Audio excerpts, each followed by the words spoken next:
أعزائي المشاهدين، مرحبا بكم إلى استئناف باقي النقاش. الدكتور مولدي قسومي الباحث في علم الاجتماع. توقفنا قبل الخروج للفاصل في الحديث حول الأبعاد، الأسس الديناميكية الخمس لفهم المجتمع التونسي، مجتمع ما بعد الثورة. هل هي ثورة ولا أيها الماركسي؟ أي بين عقفتين، لأنه إذا كان مش معناها بين عقفتين، ثورة بين عقفتين. لماذا لا تتركها بدون عقلي الراديكالي الماركسي يقيمها ويقومها بالنتائج، بيلقاها ثورة مغشوشة، ثورة مغدورة، ثورة منتحلة، ثورة مسروقة، ثورة فقدت الصواب، فقدت البوصلة. يعني توصيفات كثيرة جدا، ولكن خليني نمشي لك في التفكيك السهل والبسيط. شوف المداخل الديناميكيات الخمس لفهم المجتمع التونسي نبتني ليه ثلاث حاجات مهمة جدا.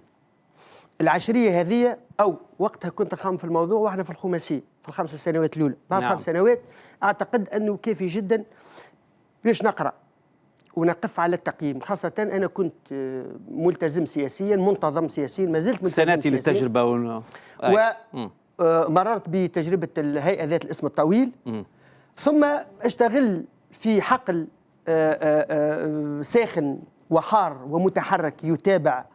وأنا واحد من الناس أعتبر أنه أهم الأعمال الراشمية اللي أعطتنا كتراث لعلم الاجتماع، أعطتنا البوصلة. ما كتبه أليكسيس دو توكفيل على ثورة 1848 كان يواكبها، وما كتبه كارل ماركس كذلك، لو 18 بريمير ولا لو دو كلاس اون فرانس إلى غير ذلك. شوف الناس نتاع نترك المسافة حتى الأحداث تعطي نتائجها، وقت مانيش في علم الاجتماع ضربة واحدة، نخليها للأرشيفيين يخدموا. دونك تحب في الغبار تكتب وانت تحت الغبار. أنا أكتب في الغبار وأغامر.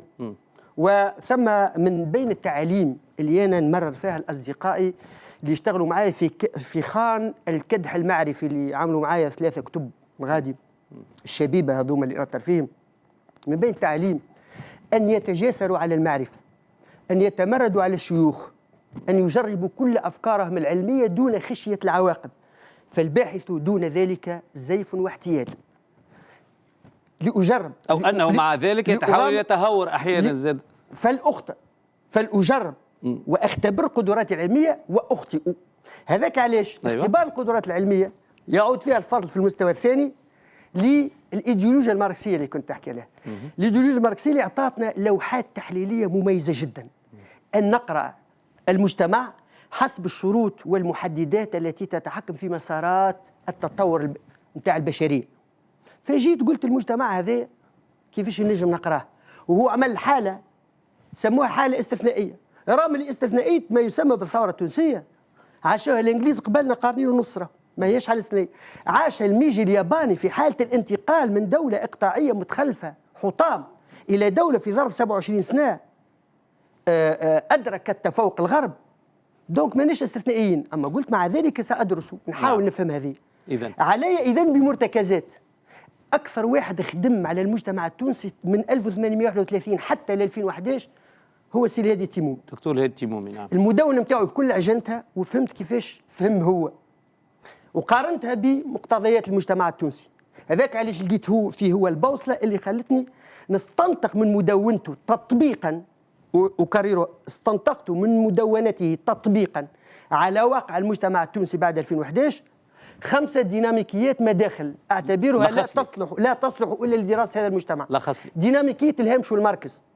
تونس قائمة تفهمها، افهم الديناميك الحاصلة بين الهامش والمركز. الديناميكية هذه عندها 300-400 سنة.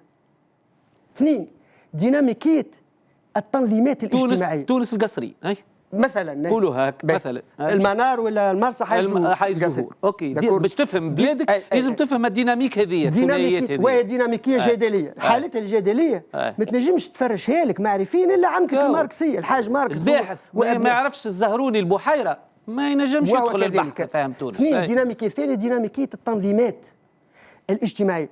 تعرف انا عام 46 لا عشنا ثوره صناعيه لا عندنا طبقة برجوازية وعندك أكبر حركة نقابية، ولا عندك طبقة عمالية عريضة ومتينة التكوين، وتطلع لك نقابة فريدة من نوعها في افريقيا عربيا وافريقيا وعالميا، وبعدها بعد تطلع لك لوتيكا. علاش انا خرجت عليها كتاب كامل لوتيكا، وسورتو دورة بعد 2011 ودورة في جهاز نوبل الى غير ذلك وبعض الحقائق.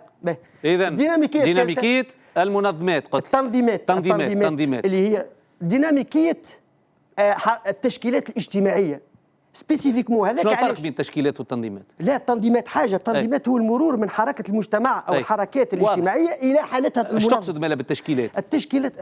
حركه التشكيلات الاجتماعيه يعني التشكل الطبقي. ايوه، حركه او ديناميكيه التشكل الطبقي المجتمع اللي نحن عندنا حركه التشكل الطبقي فيها ضعيفه تاريخيا. وهذاك علاش أرى أنا بين قوسين نقدت الأستاذ الهادي التيمومي في تراجعه، كيف تراجع من استعماله لمدة 20 عام نمط الإنتاج القطاعي، ومن بعد ابتدع نمط الإنتاج المخمسي. وعلاش من بعد بنيت نمط الإنتاج المخمسي؟ لأنه على مدة تقريبا 4-5 قرون كان من العوامل المعطلة لديناميكية التشكيلات الطبقية. واضح. الحالة المخمسية. الديناميكية الأخرى الرابعة هي ديناميكية الحداثة والتحديث المعطوبين في تونس، واستثنائيا تونس البلد اللي خاض 3 تجارب تحديث مش واحدة برك، من مع أحمد بي من 1831، ثم مع خير الدين، ثم التجربة التحديثية مع بورقيبة، واللي صار 2011 بعد ما كنا نمشوا في ثورة كانت يمكن تمشي على هذه متطلبات اقتصادية اجتماعية سياسية، والثورة على تسير على مسار الوعي الديني. وقتها كانت تطرح مسألة وين الحداثة اللي قرن ونص والناس يحكوا على الحداثة. هذه الديناميكية الرابعة. الديناميكية الخامسة هي ديناميكية الشخصية أو الذاتية وحركة تشكل الشخصية التونسية. وهذاك علاش لما قارنت بين مؤرخ ثم مؤرخ وعالم اجتماع، نعم، وقارنت بينهم الخدمة على الشخصية التونسية، في الخدمة على الشخصية هشام جعيت، الهادي التيمومي والمرحوم مصطفى الناس رحمه الله. قارنت بيناتهم في هذا النصاب. ما عنديش الحق نقارن بين زوج مؤرخين. نعم. وانا كمشتغل في حقل علم الاجتماع ما نشوفش اهم واحد خدم على الشخصية التونسية. وكان النقد طبعا موجود في الكتاب، وحتى حكمته يعني مش لازم نحكيوا عليها القوس هذايا، حكمته على هذا الاساس. نعم. ومع ذلك مخرجات هذا التحليل نعم الان اصبحت وجيهه وتاكدت وجاهتها.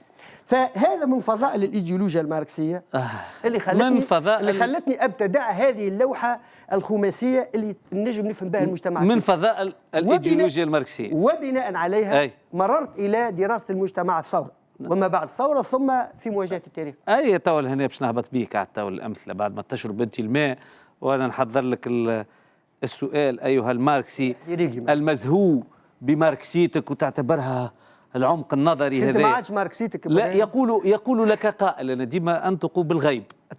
يقول لك قائل، الماركسيين انتم هكا، الماركسيين في تونس وحتى الماركسيين العرب وحتى الماركسيين في العالم عموما في تجاربهم التاريخيه المختلفه، على قدر العمق النظري هذايا، على قدر الغزاره في التسرب للثنايا اللي بلي والمسك الاليات بتاع التحليل، على قدر السذاجه السياسيه.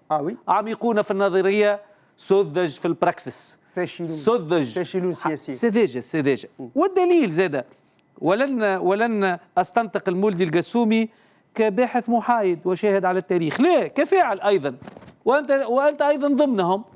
فليكن كنت عضوا في هيئه تحقيق اهداف الثوره، الهيئه الكبيره هذيك اللي رسمت اللي رسمت مصير تونس ال10 سنوات هذه.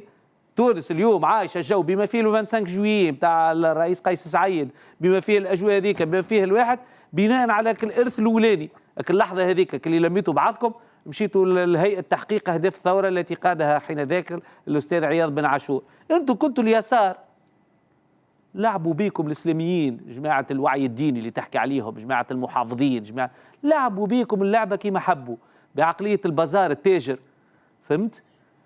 خليوكم انتم وحدكم، كنتوا قاعدين هما ساكتين، انتم بديتوا تصيحوا تقولوا مجلس تاسيسي، مغرومين تجربه لينين في ثوره 17. قلتوا اي بوركوا با نمشيو مجلس تاسيسي، وهما يضحكوا مجلس تاسيسي.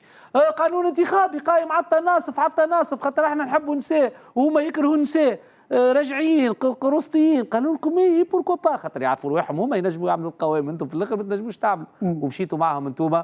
مولدي القسومي كنت حينها ممثلا للوطد، الفرع اليساري العائلة السياسية للشهيد شكري بالعيد، كنت بجانب شكري بالعيد حينها. شكري على قد ما كان رومانسيا، خلينا نقول اليسار، مش ما نقولش الشكري بالعيد، ولكن انتم رفقة شكري بالعيد، رفقة هذا المشروع، رفقة العباد اللي نعرفكم غزيرين عميقين في الفكر في النظرية، أما سذج في السياسة، لعبوا بكم الإسلاميين كما حبوا. كيف يجيب؟ سأجيب وينبغي أن ننسب ذلك. أولا نسعى، أنا لما توجهت بشوية أوتو كونسيونس كريتيك كما خلالنا وكلنا على التجربة بتاع طبعا كما خلالنا، وكتبت عليها أنت المؤلف الأخير في مواجهة التاريخ، مؤلف غني جدا، 740 صفحة 740 صفحة، واستهلك مني الوقت وتضافر العديد من الجهود، خاصة نشكر في هذا صديقة ريم عيسى على فونداسيون روزا لوكسمبور اللي نسقت بيني وبين دار محمد علي وتابعت في حقيقة الأمر، وأشكر جهدها الجبار لأنه مش من الهين باش يصدر عمل. ونشكره نحن بقوسين مركز روزا لوكسمبور حدثني على الجهد الكبير اللي قايم به في دعم البحث، مكتب التعاون الأكاديمي، ولا بد أن نلفت نظر وسائل الإعلام بالحق لهذا الجهد.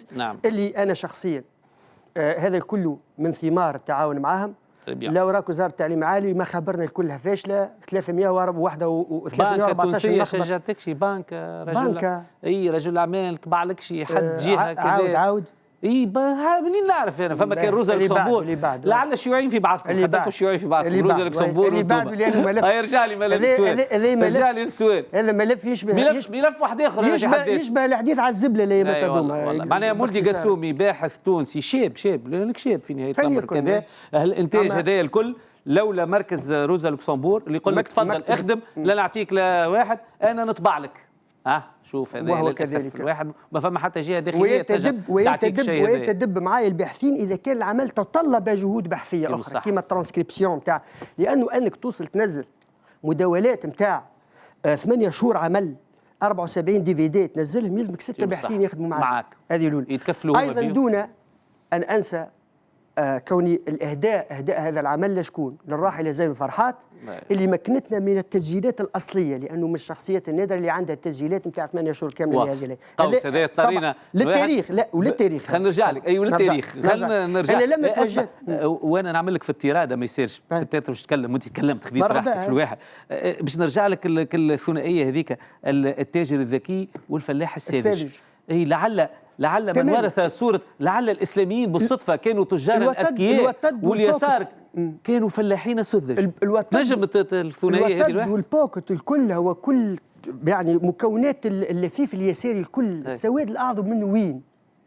جاي من أنماط، أنا جاي من مود دو برودكسيون باستورال، نمط إنتاج رعوي. سذاجتي الفلاحيه ما زالت عندي. صار انعكاس التحليل مرتبط بالتجربه الشخصيه حتى. لا مش هذا بقى، هذا مثال ياكد، ولكن لما نحب نقروا الاصول الاجتماعيه لاغلب مناضلي اليسار الاغلبيه، وانت ادركت ذلك في الجامعه وانت بيك تعرفهم. اكيد. انا وقفت وقفه تامل وقمت بقراءه نقديه بناء على المقوله العجيبه اللي ورثنا المرحوم غرامشي، لوتو كونسيونس كريتيك، الوعي الذاتي الناقد. وفي زوز ولا 3 كتب اعطيت قراءه اليسار، من ضمنهم ثم عنوان تلقاه عنوانه اليسار التونسي، الثوريه الفاشله والفرص الضائعه. ابدا لي في تجربه الهيئه. ثم في مناسبه ثانيه اتحدث عن دروس تدارك عاجل اليسار التونسي، مع الاسف لم يقرؤوها.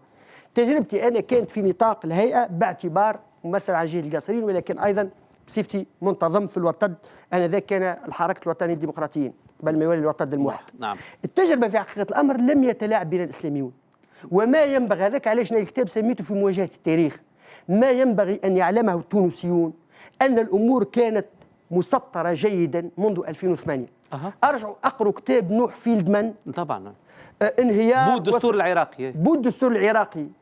أرجعوا أقروا كتاب، وهذا يعطيته حقه وأنا في التحليل والاستنطاق، الكتاب هذاك كتاب ما بعد الجهاد أفضل الجهاد اللي خرجوا عام 2003، The Fall and the Rise of the Islamic State، سقوط ونهوض الدولة الإسلامية اللي خرجهم قبل 2011، ثم مذكرات هيلاري كلينتون، وكذلك وثائق راند ريسيرش اند ديفلوبمنت كوربوريشن اللي اكبر باحثاتها هي زوجة خليل زلماي زاده اللي كان احد مهندسي الاستعمار الاحتلال الامريكي في العراق، وكان سفير امريكا هناك، وهي باحثه وخرجت كل الوثائق، وثائق راند.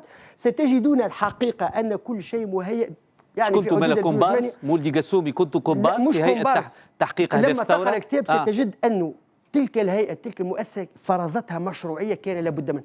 راهي ثم حقيقه لازم يعرفوها الناس. المجلس الوطني لحمايه الثوره الاولاني الحقيقي، المجلس الوطني لحمايه اهداف الثوره، اللي كان اجتمع لاجله يوم 25 جانفي 2011 ثم يوم 11 فبراير 2011 نعم. في مقر نقابات اتحاد المغرب العربي، وقرر وبامضاء 39 واحد ممثلي الاحزاب والمنظمات والهيئات المناضله حقيقه، منهم 30 واحد انضموا للهيئه. يعني الكل علاش مشوا للهيئه ذيك؟ حتى لا تتفكك. ايش معناها؟ في مرحله معينه كنا نجموا نمشوا لازدواجيه القياده في البلاد وتدقدق، ومع فراغ تشريعي وفراغ دستوري وفراغ قانوني وفراغ مؤسساتي كان لابد من هيئه. هذه سماها ذات يوم جون ستيوارت ميل البريطاني عام 1861 وهو يقرا في التجربه الانجليزيه اللي قبله بقرنين، سماها طريقه الحكم بالتشاور او بالتحاور، government by dialogue. ما كانش عندنا امكانيه نعملوا حاجه افضل من هكاك، فضلا عن كوني زخم الثوره التونسيه ما هوش العالي جدا منسوب الثوريه، هي ثوريه عاديه، حاله انتفاضيه عفويه، حتى عفويه وحاله انتفاضيه ودون قياده ما كانتش. وحقيقه لما نقراها اليوم ما نجموش، ما عندناش اريير جاردان ايديولوجيك كانت تتهندس في العمليه. بالعكس الهيئه ذيك انقذت البلاد. ولكن كيف فاز الاسلاميون؟ بالضبط. نعرف حقيقه الامر لما نعود للثلاثه مرجعيات اللي سميتهم نوح فيلدمان، وخاصه لما اعاد كتابه الكتاب نتاعو هذاك، خرجوا عام 2008 وعاود نشره عام 2012، اعطاه تقديم جديد ب 11 صفحه حول راجل الغنوشي وحكم الاسلاميين. ويقر الامريكان منذ 2003 قالوا جربنا الاسلاميين الديمقراطيين، وتسميه الاسلام الديمقراطيين راهم ما جابوهاش الخوانجيه نتاع تونس، اعطاها لهم نوح فيلدمان كادو في كتابه هذاك. نعم. الكونستا شنو؟ الامريكان جربوا الاسلاميين الدستوريين والاسلاميين الديمقراطيين في بلدين محتلين هما افغانستان والعراق. لماذا لا نجرب هذه التجربه، هذه العمليه؟ اسلاميين يحكمون دستوريا وعبر صناديق الاقتراع، وبالتالي اسلاميين ديمقراطيين في بلد ما هوش تحت وطأة الاحتلال. وكانت تونس بوصلتهم باعتراف وبكتابه نوار سور بلون نوح فيلدمان، وباعتراف هيلاري كلينتون عندما تستحضر ذكرياتها لسنة 2009 وهي ماشية للمؤتمر في الدوحة وكيف ستهندس الأمور. هذاك الكل خطط له خارجا، ولم تكن الهيئة هي التي أوصلتهم. اكتشاف بعدي هذا، اكتشاف بعدي، ولا وقت اللي كنتوا أنتم في مداولات الهيئة ونقاشاتها الصاخبة حتى اكتشاف بعدي كنتوا خالي الذهن من يعني في لحظة 2011 خالي الذهن من هذه الرهانات؟ يعني كنتوا تعتقدوا أنها ثورة اجتماعية باش تغير المعطى الطبقي في البلد وباش تكون لفائدة الطبقات المسحوقة؟ ما كنتوش تعتقدوا أنه راهو هذايا فتح ليبرالي في باب النظام السياسي لا اكثر ولا اقل، اكثر من المعطى؟ معناها الليبراليه باش تعمل لكم مساواه اجتماعيه؟ باهي مهم ياسر اللي قلته، خليني نكمل ساعه لانك انت كي تقص عليا تحب تهرب بيا. انا ماني منعت، ما هزنيش الواد وانا صغير وما ترينيش الذيب، ما كيفاش تهزني انت في الواد الايديولوجي. راهم الاسلاميين غادروا الهيئه وانهمكوا في الاعداد للانتخابات، غادروها فان جوان. اي ولكن بعد هيئوا العناصر الكبرى للقانون الانتخابي، المناصفه، الانتخابات المجلس التاسيسي. لا هذاك ما عنده حتى معنى. لكي يسقطوا المشاريع التي أرادت الهيئة أن تهيئها كحقيقة كموانع وصدود موانع ضد الانحرافات بالثورة، كيما صندوق تنمية الديمقراطية. تعرف معناها لو كان تعدى، وهذاك سميته المشاريع السياسية المجهضة في المهد، أجهضها ترويكا الانسحاب سميتهم أنا ذاك، منهم حركة النهضة.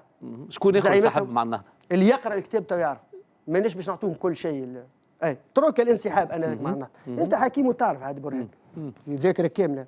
فمنذ نهاية جوان وخاصة منذ زيارة راجل الغنوشي البروكينجز انستيتيوت في أمريكا، ثم الآيباك، ثم لقاءه مع مارتن إنديك راهو مهندس عملية التطبيع بين لوتيكا عام 94، ومع الكيان الصهيوني، وبنيامين قاوون يعترف بذلك. لوتيكا في تونس طبعا، وقت المكتب الاتصال محلول ورجال الاعمال يتبادلوا الزيارات ويمشيوا.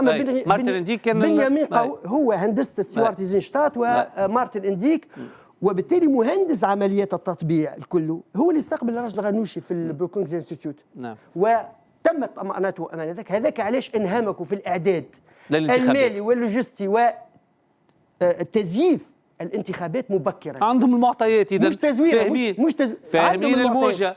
اليسار انذاك اليسار لاعب الايديولوجيا وقت اليسار اي هذه مش هذيك براغماتيه وهذه سذاجه. اليسار انذاك لا يزال ماكثا في طهرويته الثوريه، وما زال يحب يمرر ما يسمى بالعهد الجمهوري. اللي هو العهد الجمهوري انا اعتقد انه اهم سوكل دو فالور بوليتيك ضيعوه التوانسه على رواحهم، ولانه كان مقترح للهيئه العهد طبعا الجمهوري. ومن اهم المشاريع السياسيه والمواثيق التي اجهضتها حركه النهضه وترويكا الانسحاب، لانه لو تعدى هذاك على الاقل مشروعين صندوق تنميه الديمقراطيه ما تلقاش الانفجار الحزبي اليوم اللي صاير اليوم. علاش؟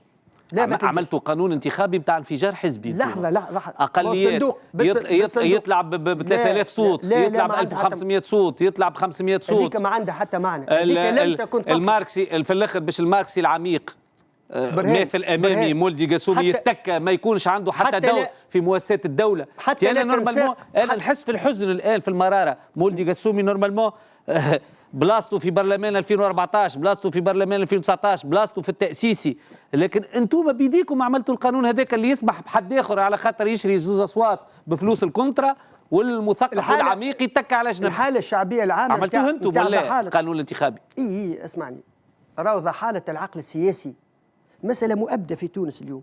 التونسي نتاع 2011 هو بيدو التونسي نتاع 2019 اللي اعطاه 72.8 القيس سعيد، هو بيدو التونسي اللي غدوه ما تعرفش شكون باش يعطي.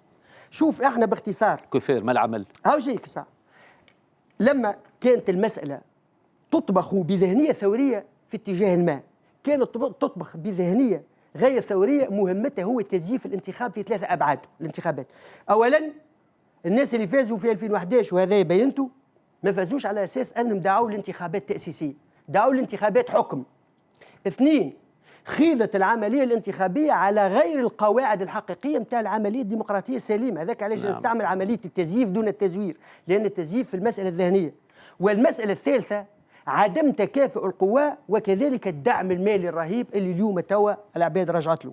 دونك عمليه كانت مزيفه انحرفت، وتاكد التزييف عندما تم تحوير اتجاه عمل المجلس التاسيسي. وهذاك علاش من بين المواثيق اللي قلت كانت من المفروض أن تساهم في بناء نموذج تونسي خالص هو المواثيق التي أضهجها ترويكا الانسحاب آنذاك، في حين أراد اليسار الموجود آنذاك في الهيئة استئنافها. لو لم يكن اليسار الذي استأنف العمل في الهيئة ما نلقوش المرسوم 115 و116 والمرسوم 87 و88 اللي نظموا في الحياة العامة اليوم.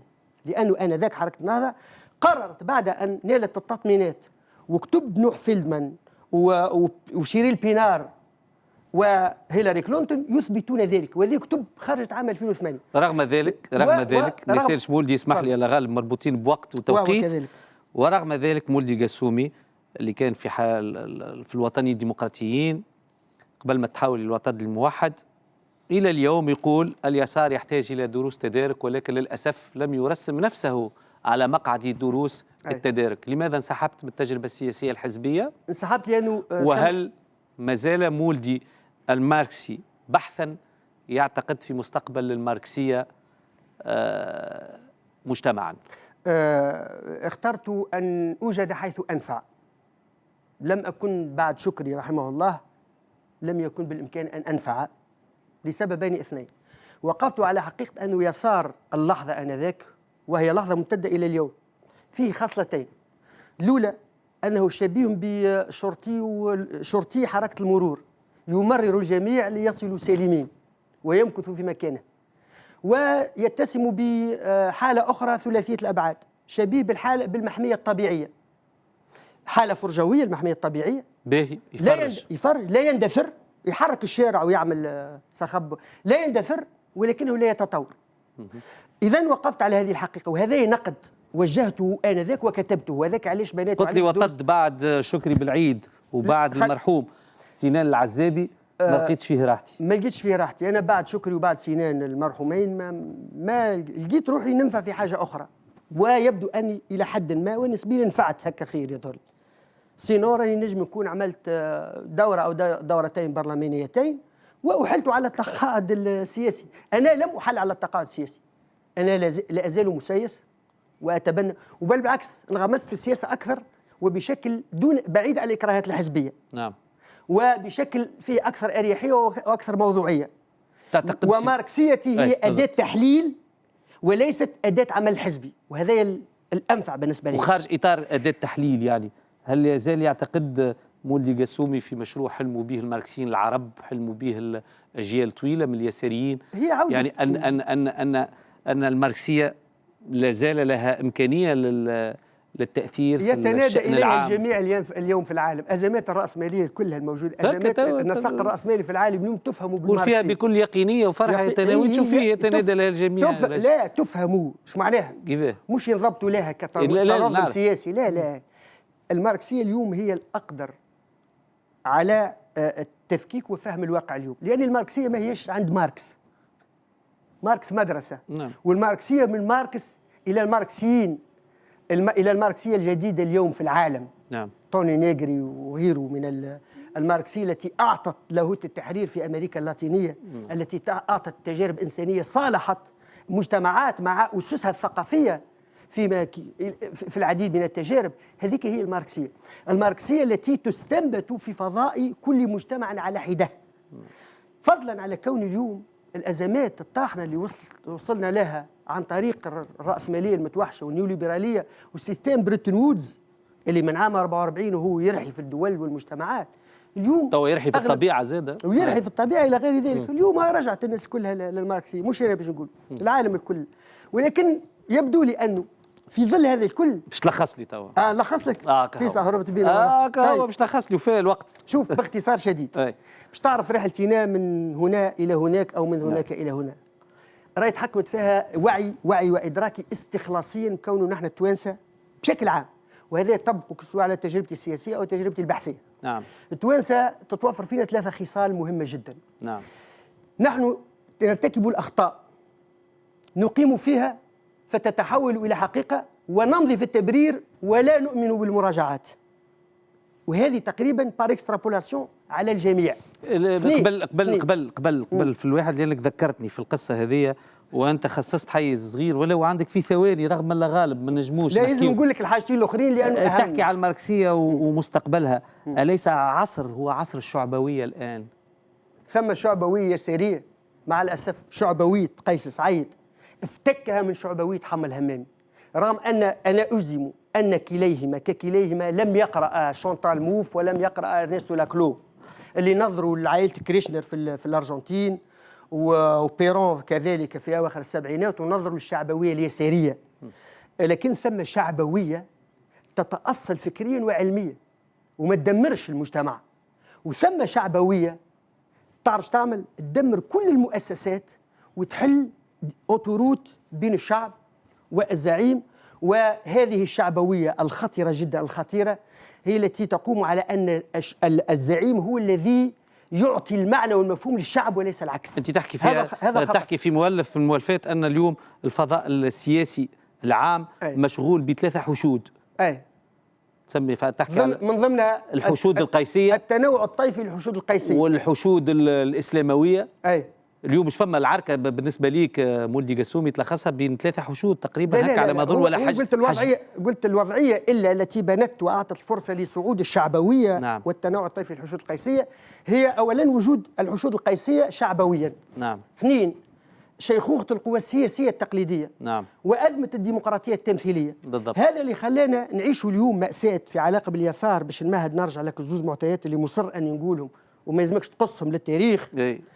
اللي باش تختم بهم، اللي نختم بهم، اللي تحطينا في وضعية واقعية البناء الجديد أو التأسيس الجديد دون يسار قديم. ومع الأسف طاف اليسار الحالي في أغلبه. نعم. تحول إلى مجرد ملحقات ضمن الحشود القيسية، أبنديس تابعين لقيس سعيد.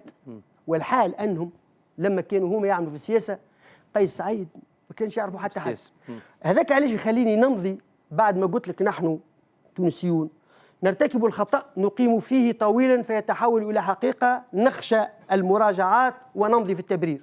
المعطى الثاني، نصنع هبل نطوف حوله نتوثن به وحينما نجوع نأكله. المعطى الثالث هو أننا كربلائيون نقتل الحسين ثم نقيم اللطمية والمندمية أو طقوس الندم. نعم. هذا ينطبق على اليسار أولا ثم التونسيين جميعا، وخاصة الناخب التونسي اللي يعيش في إطار ضحالة وضآلة العقل السياسي بأبعاده السياسة الثلاثة: الثقافة السياسية، نعم، والمسؤولية السياسية والأدب السياسي. واضح. وهذه حقيقة الأمر هي اللي باش تحكم في مصير مستقبل البلد كامل. مولدي قسومي، سعدت كثيرا بمتعة هذا النقاش. أكيد فما قضايا أخرى لم نفيها طبعاً حقها. طبعاً. مؤلفات شوف فيها كذا وما زالت المؤلفات قادمه، يبقى المنبر مفتوح. راه ما عندناش احنا قانون العوده، عندنا قانون العوده بقدره ربي. مولدي هذا المنبر هو منبرك انت، تقصد حق العوده مش قانون. اي حق العوده. اعزائي المشاهدين، الى ان القاكم في حلقه جديده من للتاريخ، هذا برهان بسعيس يحييكم لكم الى اللقاء. بورقيبه الهاجس نتاعو الاساسي كل تفكيره كان في تونس، ومن أجل تونس كان مستعد يقدم كل التنازلات بما فيه ربط العلاقات مع بعض المنظمات الصهيونية. طبعا كيف؟ يعني كان من عام 52 كانت عنده علاقة حسب الوثائق. أيوة. مع المؤتمر الصهيوني العالمي ومع جولدمان إلى غير ذلك. مع جولدمان مباشرة. مرحوم الشهيد فرحات حشاد كانت عنده علاقة بالسيزل، والسيزل معروفة بعلاقاتها بالاستدراج الصهيوني، واجتمعوا في مطعم بما فيهم الباهي الأدغم والحبيب عاشور عفوا فرحات حشاد. مش تخير عليك توا البورقيبيين على نقابيين على كذا من خلال البحث التاريخي، الوثائق هذا تقول هذا الواقع.